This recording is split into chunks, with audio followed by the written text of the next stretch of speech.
Bardhaman zoological পার্ককে অবশেষে বিদায় জানালো চিতা শাবক কৃষ্ণা। জন্মের প্রায় 2 বছর পর উত্তরবঙ্গের শিলিগুড়ির বেঙ্গল সাফারি পার্কে পৌঁছল সে। আপাতত এটাই তার ঠিকানা। জানা গিয়েছে, করোনা পরিস্থিতিতে 2 বছর আগে বন দপ্তরের পর্যবেক্ষণের মধ্যে উত্তরবঙ্গ থেকে আনা ধ্রুব ও কালী নামে চিতা জোড়ার মিলনে বর্ধমান জুওলজিক্যাল পার্কে জন্ম হয় চিতা শাবকের। তারপর থেকে বিশেষ নজরদারিতে ধীরে ধীরে বেড়ে উঠেছে সে। অবশেষে বিভাগীয় নিয়ম অনুযায়ী সমস্ত পরীক্ষা নিরীক্ষার পর কৃষ্ণাকে পাঠানো হলো শিলিগুড়ির বেঙ্গল সাফারিতে। ঊর্ধ্বতন কর্তৃপক্ষের আদেশে আজকে একটা ফিমেল চিতাবাঘ, যেটা 21 সালে জন্ম, এখানেই জন্ম, সেটা আজ এখান থেকে রওনা হবে বেঙ্গল সাফারির উদ্দেশ্যে। আমরা এটা এক্সচেঞ্জ বিনিময়ে এগুলো করা হয়।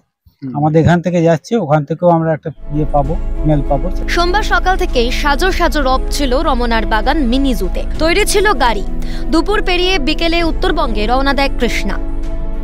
বিভাগীয় নিয়ম মাফিক পরবর্তীতে উত্তরবঙ্গ থেকেও একটি চিতা বর্ধমানে আসবে বলে জানান বর্ধমানের বিভাগীয় বন আধিকারিক।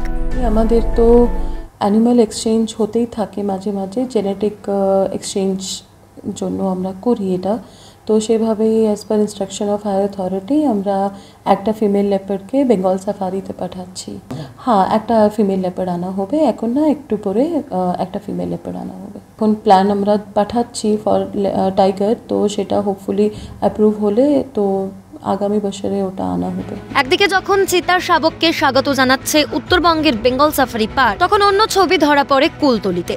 কুলতলির মইপিঠের গৌরের চক গ্রামে দেখা যায় রয়্যাল বেঙ্গল টাইগার। বনকর্মীদের দাবি, তাদের দিকে তেড়েও আসে দক্ষিণা রায়, তবে শেষ পর্যন্ত বন দপ্তরের পাতা ফাঁদে পা দেয়নি বাঘমামা। আতঙ্ক ছড়িয়ে নদীপথ সাঁতরে আজমালমারির জঙ্গলে ফিরে গিয়েছে সে। বর্ধমান থেকে রাজেশ খানের রিপোর্ট, ক্যালকাটা নিউজ।